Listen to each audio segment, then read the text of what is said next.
అంటే ఫాదర్ అంటే అబ్బాయిల కంటే అమ్మాయిలకి ఎక్కువ ఎమోషన్ ఉంటుంది. నీకు చాలా ఎమోషన్ ఆయనంటే, ఫాదర్ అంటే. ఆయనతో కలిసి తిరిగేదానివి, ఆయన బయటికి తీసుకెళ్ళేదానివి. ఇవంతా మేము ప్రీవియస్గా నీ వీడియోస్ అవన్నీ చూసినప్పుడు అనిపించింది. ఆల్ ఆఫ్ సడన్ ఆయనకి అట్లా అయిపోయినప్పుడు ఆ ఎమోషన్ నుంచి బయటికి రావడానికి ఎంత టైం పట్టింది అసలు? ఫాదర్కి అంత సడన్గా ఏం జరిగింది? ఆ ఎమోషన్ నుంచి బయటికి రావడానికి నాకు అంటే ఆ జోన్ నుంచి అంటే టు యాక్సెప్ట్ మా నాన్న ఇంకా లేడు అనే యాక్సెప్టెన్స్ రావడానికి నాకు జస్ట్ మా డాడీ చనిపోయి ఆయన ఇంకా ప్రాసెస్ అదంతా అవ్వకముందే నేను కేమ్ అవుట్. అవును, మా నాన్న లేడు ఇంకెప్పటి నుంచి నేను చూసుకోవాలి అంతే. ఎందుకనంటే అంటే నేను ఫేస్ చేసిన సిచ్యువేషన్ అలా ఉంది.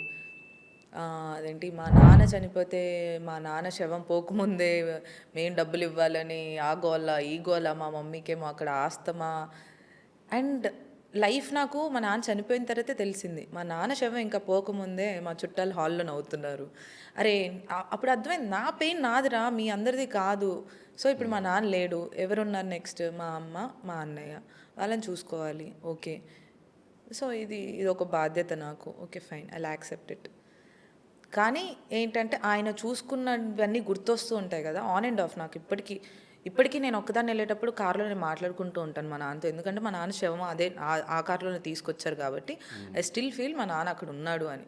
నేను చెప్తూ ఉంటా, ఏడుస్తూ ఉంటా, ఒకదాన్ని తిరుగుతూ ఉంటా. సో అలా అంటే ఆయన చూసుకున్నట్టు ఐ డోంట్ థింక్ ఇంకెవరూ చూసుకోలేరు నన్ను. నాకు ఏదైనా హెల్త్ బాగాలేనప్పుడు, లేకపోతే ఏదైనా కోపం వచ్చినప్పుడు, లేకపోతే ఏదైనా ఫీల్ అయినప్పుడు వెంటనే మా నాన్న ఫోటో పెట్టుకొని ఇంట్లో కూర్చొని, రూమ్లో కూర్చొని ఏడుస్తూ ఉంటాను. Then I feel okay fine. Then okay fine, ఇప్పుడు బయటకు వెళ్దాం ఓకే అని అంతే. ఆయనతో ఉన్న మంచి మెమరీస్ ఏంటి నీకు, మీ ఫాదర్తో? మంచి మెమరీస్ ఒక్కటి కాదు, అన్నీ, ఎవ్రీథింగ్. చిన్నప్పటి నుంచి అంటే ఆయన ఇంకా ఏమో నాకు అంటే మా నాన్న నాకు ఒక శివుడు లాగా. అంటే శివుడు అంటే నిజంగా అంత అంత అంత బిలీవ్ చేస్తారు మా నాన్న. అలా నాకు ఎలా అంటే అసలు అంటే కూతుర్ని మేబీ మిగతా నాన్నలు ఉండొచ్చేమో, మా నాన్న చూసుకున్నట్టు very personal things, very personal. ఒక అమ్మాయి వెరీ పర్సనల్గా ఉండేవి కూడా నేను వెళ్ళి మా నాన్నతో తప్ప నేను ఎవరితో షేర్ చేసుకోను. I can tell. ఇలా వెళ్ళి నేను మా డాడీని ఒరే అని పిలుస్తా. అండ్ నేను ఫస్ట్ టైం నేను మా డాడీతో తాగా. సో అంత ఇంకా మేమిద్దరం ఏంటంటే బెస్ట్ ఫ్రెండ్స్. ఇలా ఎవ్రీథింగ్. బట్టలు షాపింగ్కి వెళ్ళేటప్పుడు మా నాన్న కావాలి, ఎక్కడికైనా వెళ్ళేటప్పుడు మా నాన్న కావాలి, ఇంటికి రాగానే ఫుడ్ పెట్టాలంటే మా నాన్నే తినిపించేవాడు.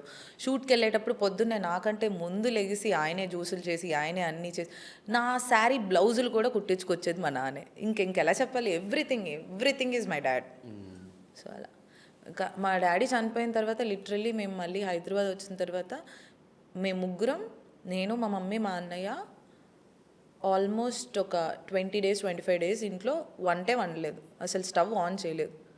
వీ లిటరలీ చాలా వెయిట్ లాస్ అయిపోయి మేము ముగ్గురం చచ్చిపోతామేమో అనుకున్నాం ఇంకా. ఎందుకంటే మొత్తం ఆయనే. మా మమ్మీకి ఏం రాదబ్బా, మా మమ్మీ మా డాడీది లవ్ మ్యారేజ్. సో మా డాడీ ఏంటంటే మా మమ్మీకి అన్నీ చేసి పెడతాడు, మా మమ్మీని అంత ప్రేమగా చూసుకుంటాడు. అలా ఉండేది మా మమ్మీకి ఒకటి. మా అన్నయ్య మా డాడీ ఏంటంటే వాళ్ళిద్దరు ఒక ఫ్రెండ్స్.